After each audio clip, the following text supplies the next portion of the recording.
மின்னல் வேகத்தில் ஒரு கார் வருது. யாரா அவன்?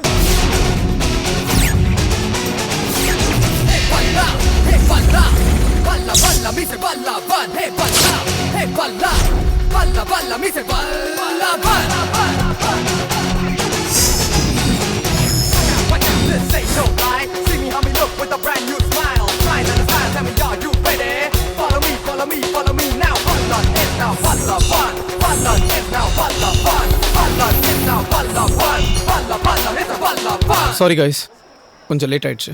வா சொப்னா போலாம். என்ன எல்லாம் பார்க்குறீங்க? ஒன்றும் புரியலையா? நான் தான் பல்ல.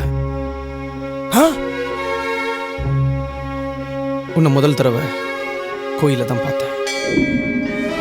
உன்னை பார்த்த உன்னை லவ் பண்ணேன். உனக்கு ஃபோன் பண்ணி உன்னை பார்க்க வரேன்னு சொன்னேன். வரும்போது பல்லனா வந்தேன். அந்த பல்லனை நீ லவ் பண்ணனா தான் அந்த லவ் உண்மையான லவ்ங்கிறதுக்காக தான் இவ்வளோ நாள் கஷ்டப்பட்டேன். அதனால தான் பல்லன் நான் நடித்தேன். இனிமேல் அந்த வேஷம் தேவையில்லைன்னு தோணுச்சு. அதனால தான் கிடச்சிட்டேன். ஒரு விஷயம் நல்லா தெரிஞ்சுக்கோ, நான் உன்னை ஏமாற்றணுங்கிறதுக்காக இதெல்லாம் செய்யலை. நான் உன்னை எந்த அளவுக்கு லவ் பண்ணுறேங்கிறத நீ புரிஞ்சுக்கணுங்கிறதுக்காக தான் இதெல்லாம் செஞ்சேன்.